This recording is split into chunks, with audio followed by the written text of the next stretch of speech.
Yeah, I forgot to put my logo in front. My bad. You've been talking to Victor Payne, I hope, Mr. Maurice? Hmm? He cuts Medicaid and SNAP. So after watching 400 people die, he then cuts their health care. This is not just about DEI, this is about DIE. People will die because of policy violence, because of policy murder. So we need to stand up, if anything, to this MAGA, Jim Crow, Esquire problem. Please step up. Tell us your name. I know you got a lot on your mind.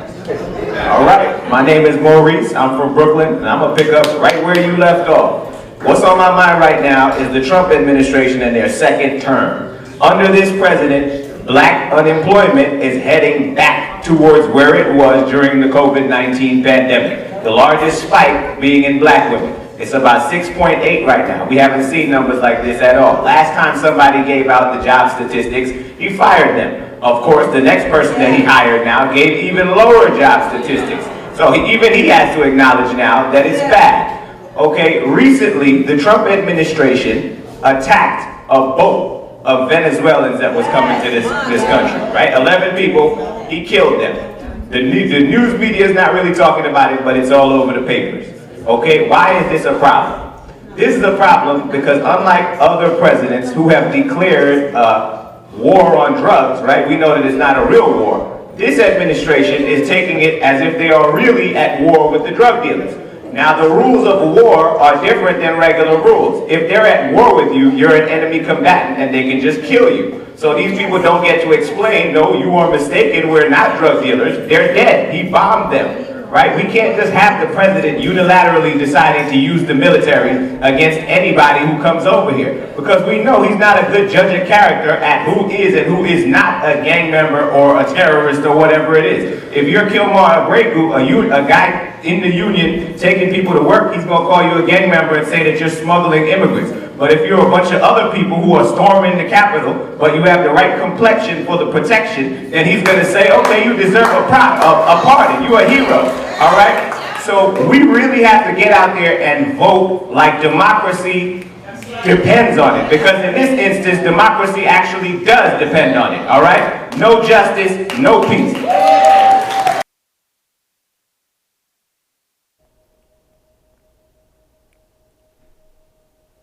That was a good one. That you see is Maurice. Um uh, he's been at NAN. I don't know how long yet, but he's the power of our audience or our members. Welcome to the show, Maurice. We had a little shaky start here, but usually it goes a little smoother than this. But welcome to the show. I Thank you, see Matt. we've Mr. got you Gilchrist. on today. And what do you think of yourself voicing I your? I like that clip. I liked Ron's comments and I liked my comments. I forgot all about that one. But if you want me to elaborate further on it, since that happened, actually, President Trump did it again, which shows that I was kind of on the right track here when I was saying that that's the beginning of something bad that started there, Mm-hmm. right? This is the first time we've had a president unilaterally declaring war on individuals that he's calling cartels. Mm-hmm. Right now, if there's somebody that we don't want doing that, it's this particular president. Now, he's bombed two ships so far without giving Congress or anybody else any kind of evidence that these ships are containing drugs or that these people are cartel members or anything like that. Like a president cannot actually. It's illegal strikes first off. A president cannot just attack or declare war on something that he considers a cartel, because then there's nothing to stop him from doing that here or anywhere else, right? He could go to Manhattan and say, you're a member of a cartel, so let's gun you down and not let anybody else oversee it or overlook it or anything like that. No, there's a difference between law enforcement and the president. And once again, he's heading down a slippery slope. And the problem is that we have a Congress that's kind of controlled by him now, and they're in his pocket. We have a Mm-hmm. Supreme Court where he elected some of these people, and we have him. There's supposed to be three branches where one acts as a check on the other. and none of them is checking the other right now because all of them is kind of influenced by this president. So we have a constitutional crisis, is what we have. And I mean, I don't know how it's going to play out, but one way or another, we just need to take back the House to at least have one check on the right wing faction of our government. Ron, this is one of your speakers on your show. What's on your mind? I see you and Maurice are in tune. What do you think about your statements there? Are you there, Ron? I don't see him. Where'd he go? Did he get cut off? It's gone. Graham, introduce Well, yourself to Maurice. yes, we did. We did. How you doing, Maurice? I'm great. Your assessment was spot on. The critical issue is the fact that the government is not operating. The only person working is Donald Trump, and he's dictating everything from his catbird seat. The Supreme Court is not defending the Constitution or the people of the country. And even today, the Federal Reserve was supposed to, I think they're dropping the interest rate by 1/4 point after his consistent hounding, and he removed a black woman from, attempted to remove a black woman from the Federal Reserve Board. No, there is no check and balance here. No one's checking him, and the government is tilted. It's not in balance. The Congress is totally dysfunctional.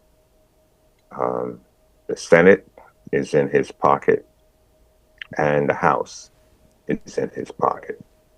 So we need to understand where we are and get a full understanding of what these people are about.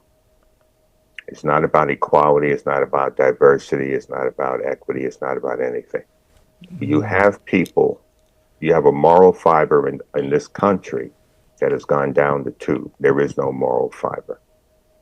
So those who would legislate, you may have seen the FBI director, Patel, yesterday, very arrogant, obnoxious, and lying in the Senate hearing. That is a man who is eating out of Trump's hand and will do whatever Trump tells him to do. He has no law enforcement background. He was an attorney, but he has no law enforcement background. Attorneys do not know anything about investigations, how to conduct them. Their job is to get the information from the investigator and then prepare for a trial. He does not know how to conduct an investigation, nor can he advise the FBI on how to conduct their investigations. So we got some serious problem. We don't have a Justice Department. You have some woman who, with this Epstein case. Pam Bondi. Right, Pam Bondi, she's lying about what she has, what she doesn't have, what she can release, what she can't release. Patel was caught in a lie because they went back and fact-checked and asked the judge about something he said he had. He couldn't release it. The judge said that's not true. He can release everything.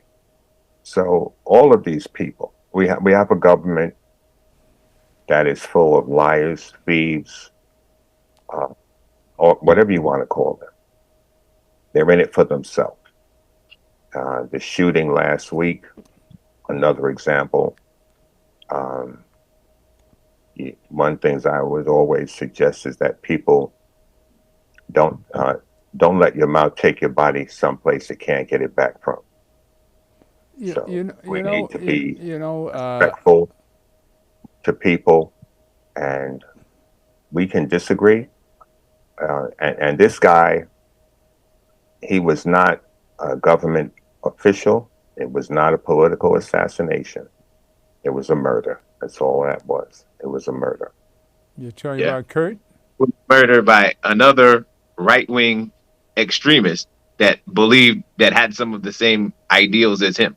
Right. The guy who killed him is from a Republican background, Republican state, and I mean it's very unfortunate that he got killed, but I think that that's a larger issue regarding gun control that we'll never get since the Republicans let it lapse back in 2004 Mm-hmm. because the NRA funds most of their campaign. So, Yeah. regardless of how bad the problem gets, they always have an incentive to keep as many harmful guns here as possible. In Mm-hmm. fact, during this big ugly bill, they actually just gave a tax break for silencers. So somebody like this What? now, a shooter in these events, would have a cheaper option of getting silencers to commit crimes like this. So you can't make this stuff up, but it's a big problem in our society. And like you said, most of the people on Trump's team are inexperienced. They are completely unqualified. Actually, each one of them is probably like the most uniquely unqualified person for each one of the positions that they're holding. Like RFK, if you think of one person who should never be in charge of anything to do with health, it's the vaccine conspiracy guy.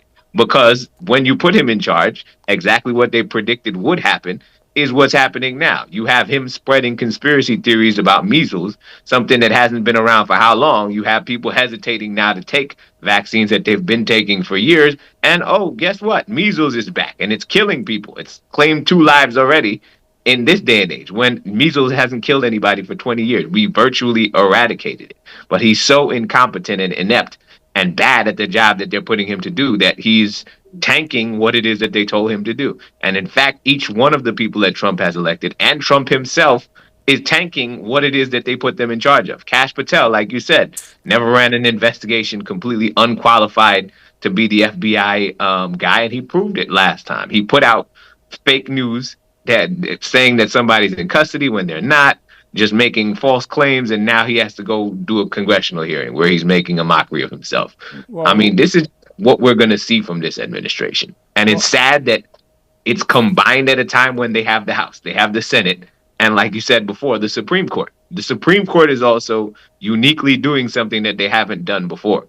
They're trying to dismantle all of the jurisprudence that competent Supreme Court justices have established throughout the years. Like they're slowly ripping apart the fabrics that have held society together for such a long time and paving the way for like companies to dump stuff to make the environment horrible and stuff like that. Like when you listen to the decision that they made with Chevron, there was something called Chevron deference, where companies and everything else like that have to defer to the federal government's definition of what their rules mean. So that you can't, like, if we say this rule means you can't dump oil in this pond or something like that, right? You defer to the federal government's thing. So that's been around for 40 years. This Supreme Court is so right wing because Trump wants companies to be able to dump wherever they want and not have to follow environmental regulations. They got rid of that.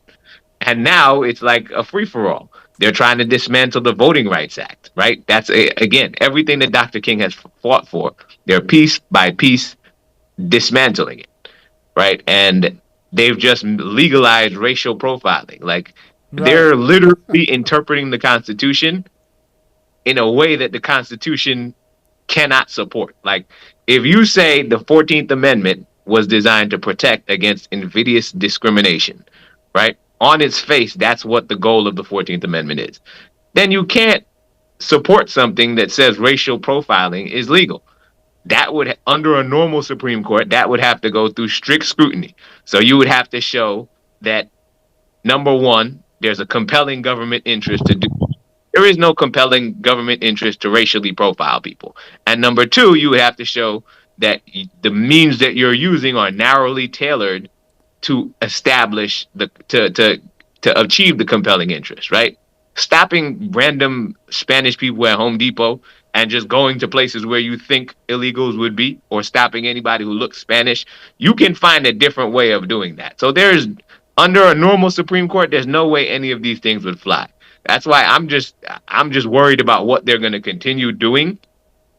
So long story short, what we need to do at this point is focus on taking back the House. Now, Donald Trump and everybody else got to where they are because they never stopped campaigning. From the time he lost, for 4 years, you saw this guy out like he's still on the campaign trail, just campaigning and campaigning. He's in his base's face. He's building momentum while you're not looking at him. And say what you want about him. That's one of the things that they did correctly. So from now until the midterms, we need to keep that same kind of energy with our base. The people who want to change things and create a check need to be vigilant, and they need to keep momentum until the midterms, because you know that right now they're just working on rigging the election so that our votes will not count as much as his base's votes. So they're trying to gerrymander everything and do what they can. Well, regardless of that, if enough people vote, we can take back the House. And that is the one saving grace that will at least mute some of the power that he's had during this presidency. And we definitely need to do that, because with tariffs, everything, who knows what he's going to do next? I mean, what is he going to just start declaring war on states? With him, nothing is off the table. He's already gotten to a point where he has randomly bombed 2 ships. He's used the army to bomb 2 civilian ships coming from a country because he had a problem with their regime, their leaders. He doesn't like what they're doing with regards to America, or he just has an issue with them. So any ships that are coming over here, he's bombing them and claiming that it was drugs. No evidence of it, because once you blow up the ship, how are we going to find the drugs? How are we going to find these people? These could just be regular refugees or immigrants coming over here for a better life. And we have to take his word that, oh yeah, they were drug dealers and he's doing the right thing. We've seen everybody else that he's singled out, and none of the pieces add up, right? This is the guy who's telling us there's no Epstein files when his own AG told him, you're in the Epstein files. There are Epstein files, right? Everything he says, like anything that's negative about him has to be a hoax, right? But everything that's positive about him, or, oh yeah, that's true, this is what you should believe. I mean, the guy is not credible, and I don't know about you guys, but I don't want him just unilaterally starting to bomb vessels that are on their way over here, because you know whose vessels he's going to be bombing. Anything black and brown is going to get bombed, and anything that's like Africana or coming from some other place is going to be fine and good to go. How do we get out of this? How do we get out of this? We get out of it. Where's the answer? How to get out of this? We had Trump for 4 years before. He was impeached twice, and again, the Republicans backed him up. We see him here the second time, 34 felony convictions, and he still gets in. He set up the Supreme Court, so it's 6-3, and that was an abomination. All of this has been planned genocide from the day he stepped in office. And the way he got in office was Putin. Putin put him in there the first time. He had a thing against Hillary. And he made Hillary emails be the mainstream of America. Mm-hmm. You know, look what she was accused of doing. And because she was a woman, and because she had a president husband, you know, before, she was blamed for everything Clinton did wrong. So hating on Hillary got us Trump with the help of Putin. Now we see today what's happening. He's back in there. Day one, he pardons 1,600 gangsters. Now these gangsters are part of ICE. I'm sure maybe all 1,600 are part of ICE. Now what do we do about it? We know all the wrongs, and we see Sharpton is our answer. He's the only effective black man out there doing something. Now with this Kurt killing, he comes out and say, no reason for us to get happy and wish all our enemies dead. We can't hate like they're trying to get us to hate. We're the spiritual people of the planet. We're the God-fearing people of this planet. So we've got to put ourselves together and believe, righteous Christians. I know that sounds corny, but we've got to pay attention to the hate energy that he's projecting to us. He's trying to poison our minds and our spirits with hate. Now this Kurt incident, that was white on white crime. We had nothing to do with it. We looking the other way, or they're fighting amongst themselves. That's who has to fight amongst themselves, Republicans. We have to stand back and stand righteous and justified in what we're doing and forgive them for all their ignorance. Because it's going to take our love energy to change this whole thing. Now, I found myself hating, and I had to put myself to the side and say, hey, you enjoying this? I mean, that's no enjoyment. Hating and wanting to kill somebody? I mean, whoa. Whoa, his poison's working. We, the loving people, we survived 400 years, 500 years of nonsense, and we still rise to all occasions. We have that faith and energy. And I see all sorts of praises coming all around us. Every day something righteous happens. My great-granddaughter had a huddle the other night, and it made me so proud to see a loving energy. Let me run this piece, and let me show you some of the piece that's happening. Run item 3. I just want to show. Oh, Jalen's supposed to come on. Jalen is here. Well, let me run this one first. Let's show Reverend Sharpton at. I gotta go. I'll join the show again next time, and once we get the technical difficulties together, I'll be able to stay on longer. Okay. But I'm on like a lunch break, so I gotta run. It's been a pleasure. Good. Thank you. Come on, guys. I appreciate you. Okay, very good. Take care. All right. Thank you, Maurice. All right, run item 2. Himself, steady and ready to take on Goliath, not hoping but knowing that giant will fall. He is the visionary who saw this march before others understood it, the leader whose sacrifices carved the path for us to walk, and the prophet of economic justice in our generation. It is my honor to present to you, not just my father, but our leader for this day and time. God's messenger, the truth teller, the soul reacher, the liberation seeker, and truth teacher, the Reverend Al Sharpton.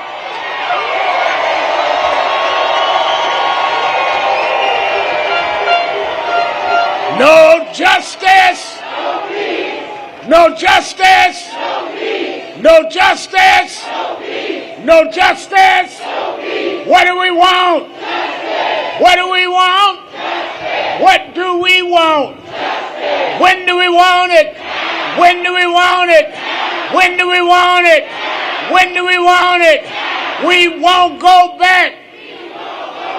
We won't go back. We won't go back. We won't go back. All right. They said 62 years ago that the dream that Martin Luther King Jr. spoke about was a dream that died in the late 60s. But there were those that kept on fighting. And we went from a balcony in Memphis that killed the dreamer to having a black family on the Truman balcony at the White House. We never stopped dreaming.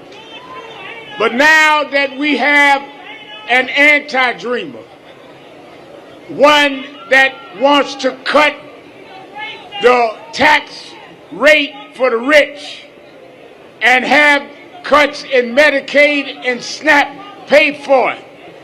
Why do we come to Wall Street? Since you have benefited from Trump, we come to tell you your benefit days are numbered.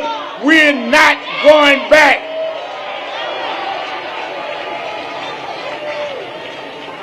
You said, well, we have a couple of hundred people.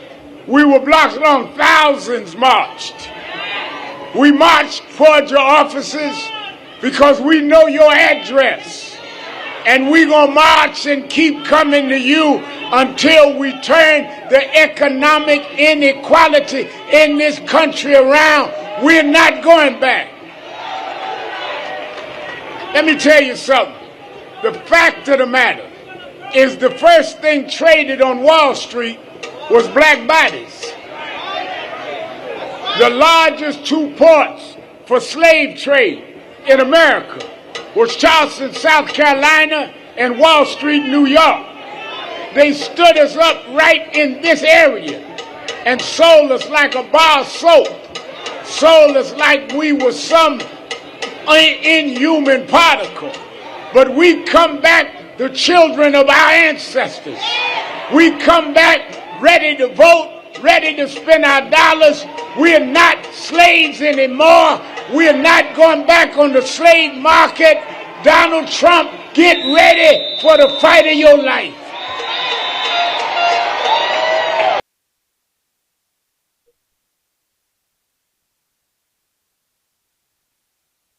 Jalen, you there? I'm here. Ah, Graham, you see that? I see. That's my I, baby, our baby. yeah, Hi, time is Jalen. passing. Did you see that? Did you see that piece? Or you were there? Yeah, I was there. What do you think? Huh? Tell us about your experience. Well, my experience overall has been something I wouldn't have imagined, honestly. Um, it's been amazing. I can't really produce words on how I felt, but I just know I feel great, and I'm blessed and honored to be in the position that I am in now. All this you heard about all these years, and finally you get in the middle of it at the most important time of our history. A march on Wall Street, Mm-hmm. and you were in the middle of it all. I enjoyed it. I truly enjoyed it. JT around? Yes, you right here. Dude, we at work. Why don't How you send you it guys doing? horizontal? All right. It's good. You know, I saw this young man here with the dreads at the West Indian Day Parade. Yep. I made sure I shook his hand. I said, I'm touching living history. Well, we are all part of history. That is a fact. That Every is a last fact. one of us. Now, the crazy thing is, the last time I spoke to you, I didn't know that you were. You know, I'm always intriguing when I call him my grandpa. My grandpa tells me stories, and he told me the story how you was on one of the cases. And I don't want to misquote it, but he told me he was on one of the cases when Reb. I don't want to say when Reb got stabbed. Was it when Reb got stabbed? You was on one of No. the. What When case was that you were talking about, Mr. G? he was on trial in Poughkeepsie. Yes. Yeah. Tawana Yeah. Brawley. Tawana Broly. Yes, exactly. Which No, I I thought told was him an about amazing. you were a piece of detective history. then. No, I had retired. I was retired at that time. That was in '97. She was raped in '87. 89. But 89. All right. But the great Alton Maddox agitated Stephen Pagonis to the point where he filed a civil suit. Tawana Brawley never had her trial. Never had her day in court. She is not one of these Me Too people because she reported the crime right after it happened. She didn't wait 5 years, 10 years. She reported it right after it happened. And the state worked against her because of the participants in the crime. Wow. So, her father lost his job. Her mother lost her job. Her aunt lost her job. Her aunt had even worked for the state of New York. She lost her job. They had to leave Wappinger Falls. But during the trial, it was established, the medical records were open concerning Tawana Brawley's condition. She was rated a 3 out of 10 health-wise when she was recovered by the EMTs. She was near death. Her pupils were fully dilated. You can't fake that unless you have drugs in your system, and she had no drugs in her system. She said that a police officer was involved. She didn't know who he was, but when that officer was murdered, she saw his picture in the paper and said, "That's one of the men that raped me." So he was shot with a weapon he didn't even own. So it's hard for you to kill yourself with a weapon you don't own. He owned a .38. He was shot in the head with a .357 Magnum. And I did the forensic work for Alton in prepping the case, and we were able to establish that that officer was murdered. He did not commit suicide. And when we established that in court, they made a mistake.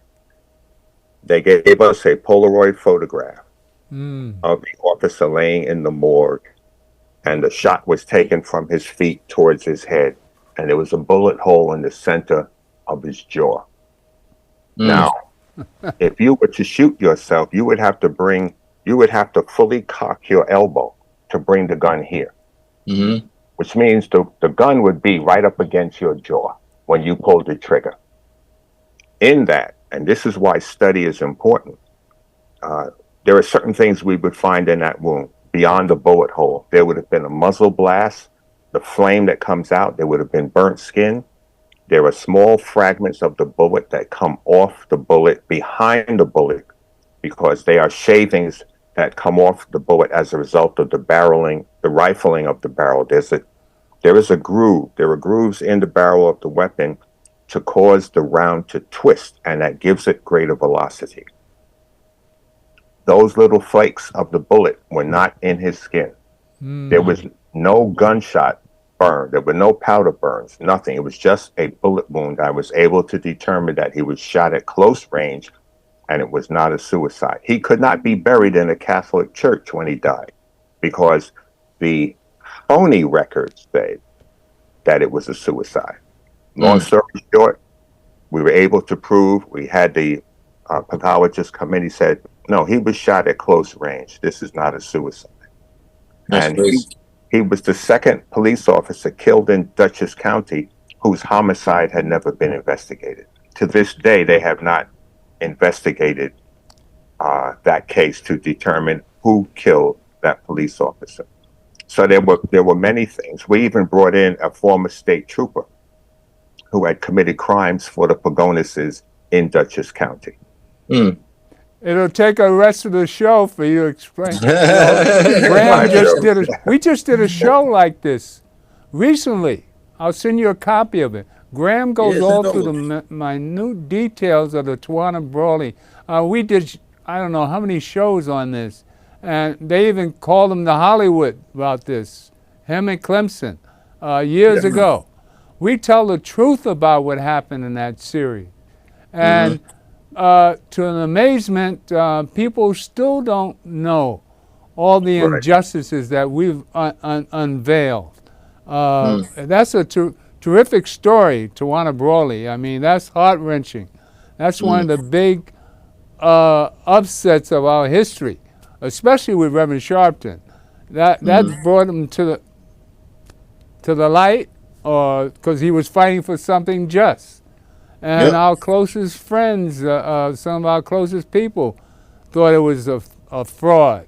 And this poor girl at 15, crossing the road in a small town, and these guys just came from a porn club. A strip club. Sitting in the car watching her cross the road and decide to attack her. They took her and raped her for 4 days. It wasn't 4 days she spent like this. And you had to see what happened to that family. I mean, it's heart-wrenching to really tell the true story of Tawana Brawley. I mean, you'll go to tears, man. I'll show it to you, JT. It's something that we should really pay attention to. Yeah, and Graham was there investigating everything. Wow. And still we got no justice from it. The end results of it, she was sued and she was paying Pagonis money for defamation. And she was a nurse, not a nurse, she worked in a hospital in she's Virginia. a hospital administrator. Administrator. And she was paying her rapist money for defamation because he was the son of a, what was he? What was his father was a judge in Dutchess County, or his father was a judge at the time. Yeah. But his attorney presented the medical records from the hospital. There were 103 pages of records with regard to her health condition. If there was nothing wrong with her, how could there be 103 pages? When he began reading, he looked at Pagonis as though, oh, you low down son of a so-and-so. Yeah. The women on the jury asked for a recess because they were getting sick from what they were hearing as he read the medical records. She even knew where Stephen Pagonis had spent his Thanksgiving dinner. How would a 15-year-old girl that you quote unquote never met know where you were for your Thanksgiving dinner and who was with you at that dinner? Yeah. That she was privy to certain conversations. These guys, as a matter of fact, Harry Christ, the cop that was murdered, he had put his gun to Pagonis's head and threatened to kill him 2 days before he was dead. Jesus, this is crazy. This is a whole documentary. It is. It is. You should see. We've done video. I've sent you a copy of some of the stuff we did on this with Clemson Brown, who was a videographer up there. But that's not what we're talking about today. What we talking about today? A good one, JT. That's the investigative reporter that you are. See, I tried you got us talking about a jewel. I mean, not a jewel, but a true injustice. I mean, that's a hell of a story. Tawana Brawley, 15 years old. Yeah. But we were talking about the superstar. Your baby sister here. Now wait. Now did she tell you what happened this week? Your baby sister. You told your grandmother what happened? What happened this week? The call you got yesterday? Oh wait, she got a story for you. Yeah, I did tell him yesterday, last night. Let her tell Graham the story about what happened yesterday. Oh, yeah. So I'm in office. Well, yeah, I'm Rev's engineer, so I set up the radio live stream for him every day in office. And he was on the air and he get a call from no caller ID. And so he passes the phone to me to tell whoever's on the line that he's on the air and he can't speak right now. Right. And I'm just an engineer. Rev gets a lot of calls, so I'm just trying to hurry up and, hey, Rev is on the air. He can't speak right now. And she says, well, you're not gonna ask who's calling? And I said, oh, I'm sorry, I'm just an engineer. Who's calling me, if I may ask? She says, Kamala Harris. I said, what? Oh my God, Kamala Harris. But I had to be quiet. I couldn't be too hyped because Rev is on the air, so I couldn't make too much noise to the point where the people could hear me talking while he's talking. So I had to minimize my excitement. And at the whole time, I'm just shuffling with the phone because he wants me to go get Dominique, but I can't really interpret what he's saying because he can't speak. Because he's on air. So I'm trying to, I don't know. I was too hyped to even process that Kamala Harris is on the phone talking to me right now. And we was chatting for a little while, and she was asking, what time does... We was having a little small talk. She asked, what time does the radio show end? I told her he ends at 4 p.m. She said she'll give a call back after the radio show, and that was that. So It was a small moment, but very big win for me that I got to hear Kamala Harris's voice. Yeah. One-on-one.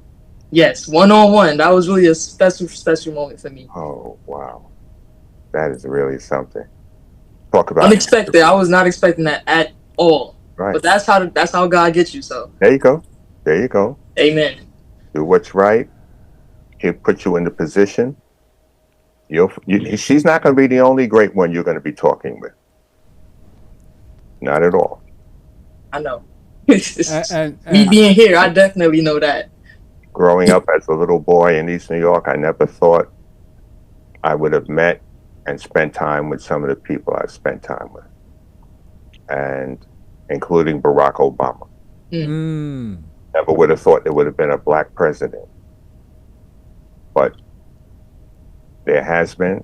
I've spent time with him, and a lot of other people. So just do what you're doing, because everything is in preparation for what's coming. Right. And you have no idea how God is going to position you. You have no idea. even what you're doing now might not be the place where you wind up 10 years from now. But you That's right. become a master at what you are doing. Right. Graham, these are Yes. our, these are, we're these guys' ancestors. Well, we are considerably older. Yes. Jalen's, I'm her ancestor. You got to realize this is my great granddaughter. I have a great granddaughter too. Well, I got a 19-year-old great granddaughter right there with Sharpton. And that's my grandson there, JT. Said you was grandson. Oh, for sure. That's how it works. Yep. Did Kamala call back? Yeah, she did call him back, but I didn't get a chance to speak to her again. That was it was just one and done for me, but Yeah. I ain't stopped thinking about it though, so No, you my head I'm still talking to her.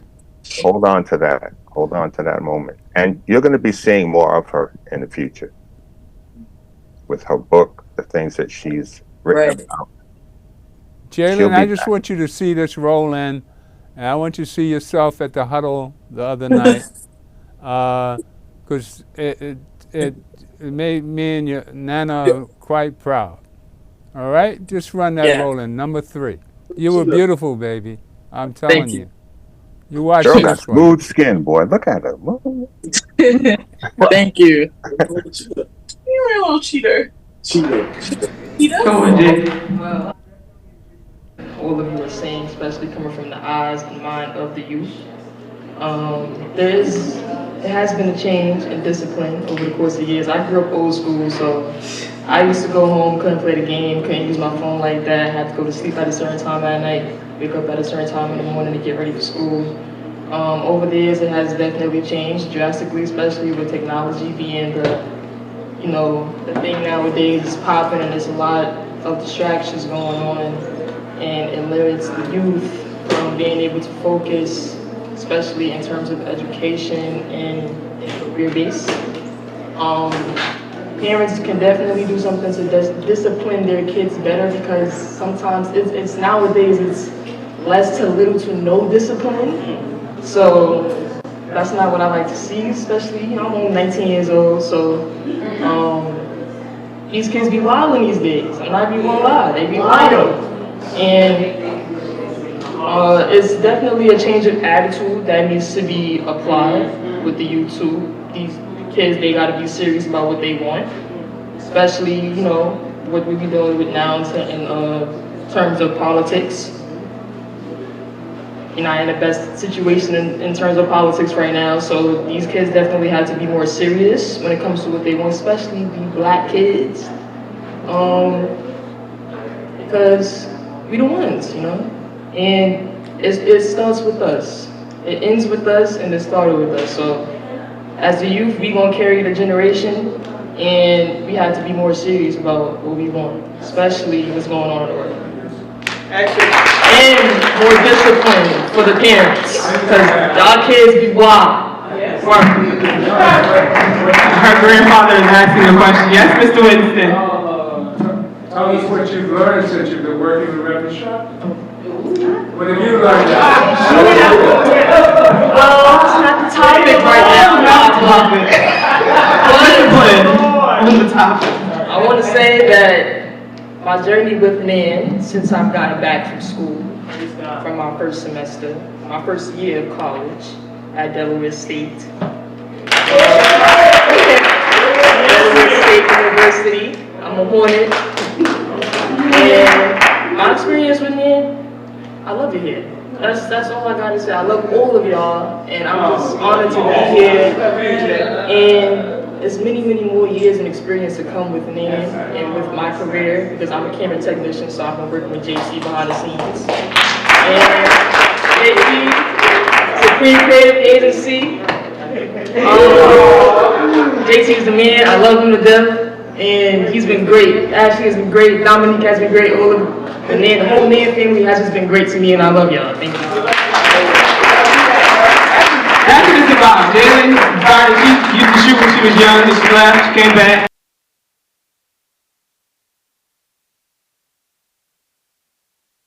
Yeah. Oh 19. man. Crazy. Old Yeah. lady. Oh, look at that. That's my baby there. Can't make this stuff Beverly. up. That's our baby.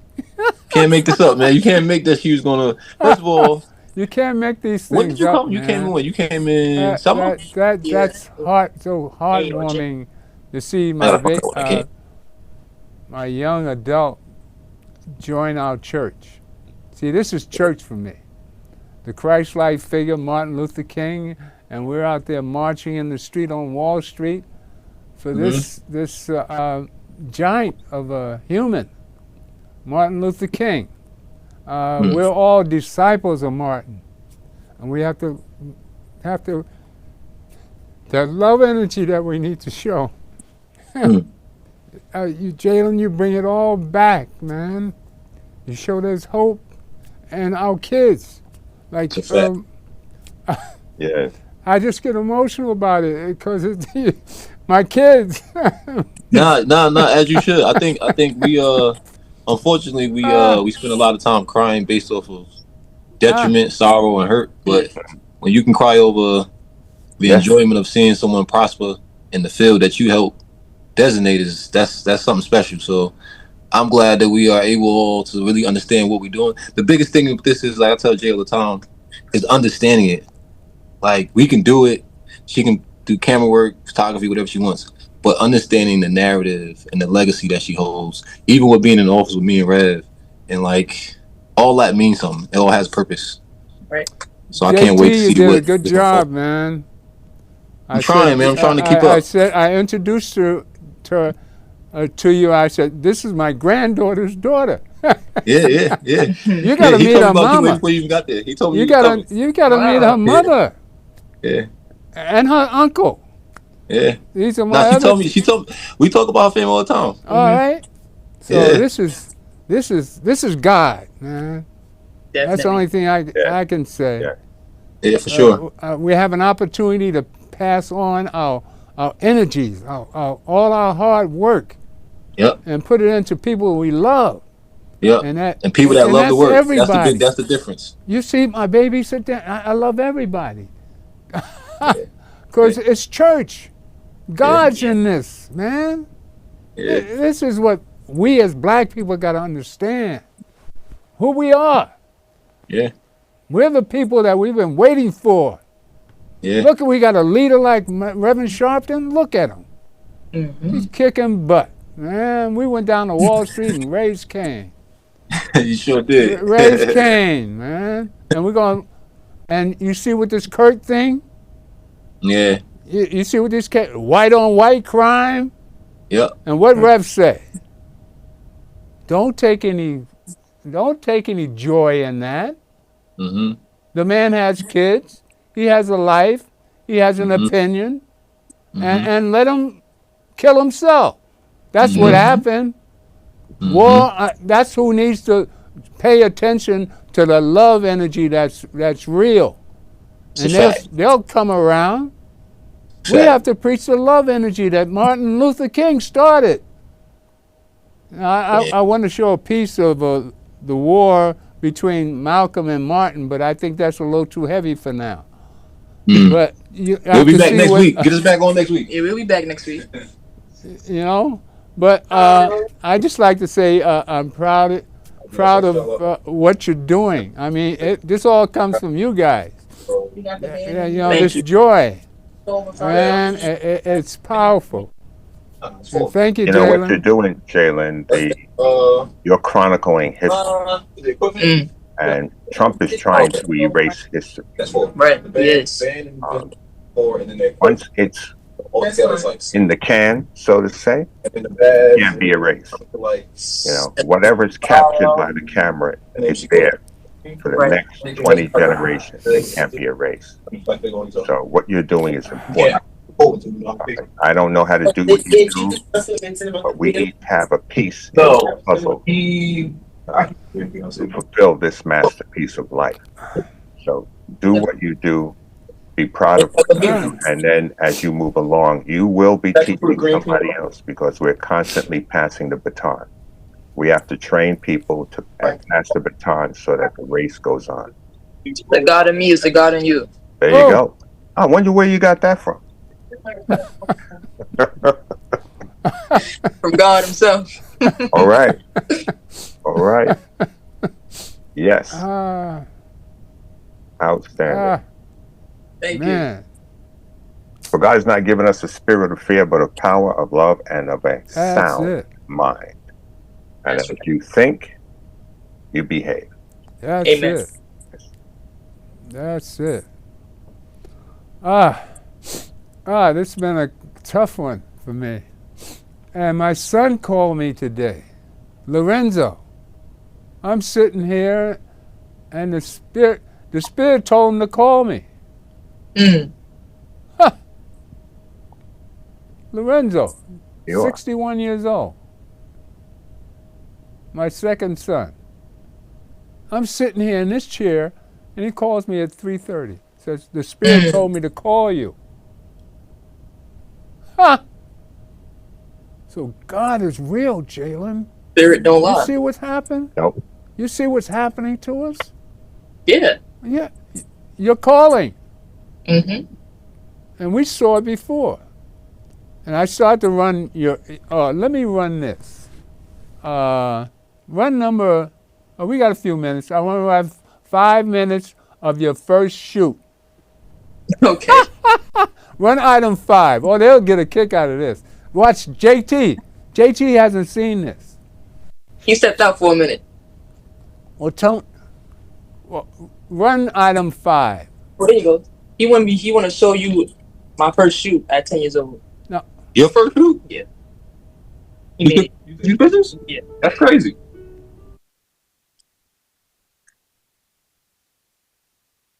Where was y'all at?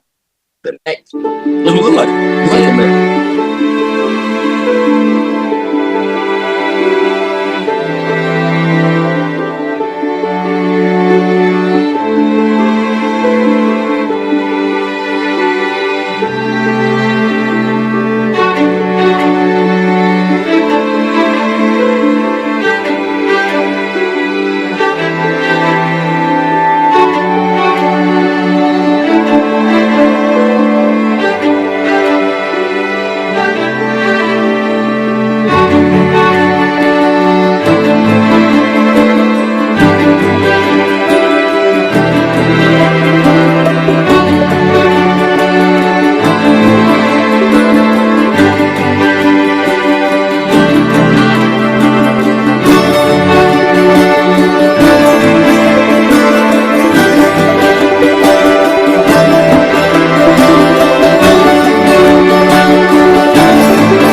you can see, that's only part of it. That shows the Egyptian part, and which we're going to lead up into the serious mystery, which is something that we're going to bring to to people. The secrets of the universe, the secrets of the beginnings of mankind. All right? So Yeah. I'm showing these secrets to my granddaughter, and there's more to come. And that's Yes. just a portion of that piece. It's a 12-minute piece, and she was 10 years old at the time. I just gave her a camera and gave her instructions, and all of that is not, there's no editing in there. That's exactly the way she shot it. And the music just came from the software. I didn't do any of that. I just put it in the machine. I just want you to know that footage. The music came from the software. Well, I just want you to know that footage that you just seen one day is going to be worth millions of dollars. Okay, that's a legend in the making at 10 years old, taking some hard footage of the Met Gala. So by the time, how old are you now? You 19? Mm-hmm. I would say by the time she's 39, it's going to be worth millions of dollars. So you better hold on to that. He will. Well, that's hers. I'm gonna hold on to it too. You gotta see the rest of it, JT, and then we're gonna tell you about the furniture that spoke to us. Well, the crazy thing is, she doesn't know it yet, but her next level is storytelling. So you know how we do all those short films with Rev and all that? Wait till you hear the story that we've got for you. She didn't tell you the story yet, right? And I'm gonna show you the furniture where the spirit came to us. First time I met God. Really? Yeah. Hear what she said? Wow. Sounds like me, doesn't it? Yeah. Was that in the Met? Yeah, it was in the Met. It was a. Okay. We gotta go. It was a closet, I think. It was a big piece of furniture. It looked like a closet. Armoire. Ancient furniture. 14th century, 15th century. And it just spoke to us. It yelled at us, actually. No, it was. Yeah, it sung to us. And she, me being a child, I still feel how it felt today. That's how I know it's real. One day you've got to go to the Louvre in France. Unbelievable. And they have Egyptian artifacts there too. But outstanding exhibits. But my problem with the museums is, a guy asked me at the London Museum, what do you think of the collection? I said, the largest collection of stolen property I've ever seen in my life. Well, that's what we just saw there.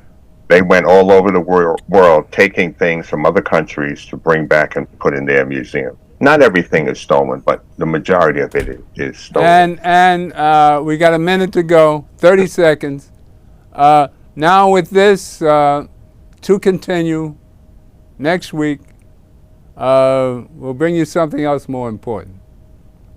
And again, join National Action Network. Join the movement that's going to save the planet. Hey. All right, the God in me loves the God in you, and stay tuned for more of the Gilchrist experience and my family. Okay, good seeing you, Jalen. Good seeing you too, Mr. Graham. Thank you, God. All right. Later, Winston. See you, Papa. All right, baby. God bless. So long.